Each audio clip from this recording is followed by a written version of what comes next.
L'île de la Réunion est un sanctuaire de biodiversité en plein océan Indien.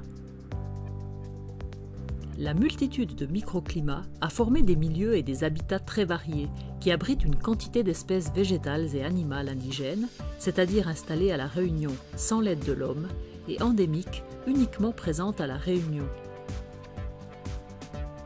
Si ces espèces ont évolué et résisté aux différents aléas, volcaniques, cycloniques, durant des milliers d'années, elles ne parviennent pourtant pas à lutter contre un fléau débarqué il y a moins de 400 ans avec l'homme, les espèces exotiques envahissantes. Leur nombre n'a cessé de croître depuis cette date, avec l'augmentation des échanges commerciaux et les transports aériens. Cette plante-là, on voit bien qu'il ferme tout. Et c'est comme ça on perd des forêts, on perd beaucoup de choses. Des centaines d'espèces exotiques envahissantes se sont disséminées, prenant littéralement la place des espèces locales. Les espèces envahissantes végétales se propagent le long des routes, des sentiers, autour des villes, dans des terrains vagues, mais aussi le long des ravines et des rivières. Elles fonctionnent en front qui tapissent tout. Les espèces envahissantes animales ont investi la totalité de l'île. L'oiseau bulbulorphée ou merle de Maurice, dont le régime alimentaire est très diversifié, porte non seulement atteinte aux cultures de fruits et légumes, mais il dissémine également les graines des fruits de plantes envahissantes et contribue ainsi à leur propagation.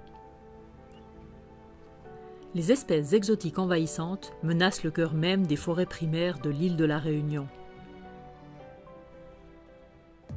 La prise de conscience de ce phénomène qui s'observe à l'échelle mondiale et qui affecte particulièrement les îles tropicales plus fragiles entraîne énormément d'actions de lutte pour préserver et sauvegarder les espèces endémiques. Par arrachage ou éradication des exotiques envahissantes sur le terrain, par campagne de replantation d'endémiques.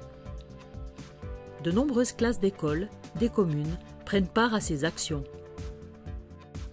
On a nettoyé, on a mis des plantes endémiques et indigènes, on a replanté devant et à l'arrière-plan, on retrouve la forêt primaire. Nous pouvons et devons aussi agir de manière individuelle. Ne pas jeter de déchets alimentaires dans la nature permet de limiter le développement des animaux tels que les rats ou les chats qui attaquent les espèces de la Réunion. C'est ce qu'effectue Catherine, touriste à la Réunion. Je suis venue faire du tourisme à La Réunion avec mon appareil photo. Je sais maintenant pourquoi je vais agir de manière éco-responsable. Prendre conscience qu'une seule graine, une plante, ramenée d'une contrée externe à la Réunion, peuvent bouleverser totalement un écosystème et le détruire. Agissons car il n'est pas trop tard si nous nous engageons tous dès à présent. Maël a choisi de s'engager par sa future profession.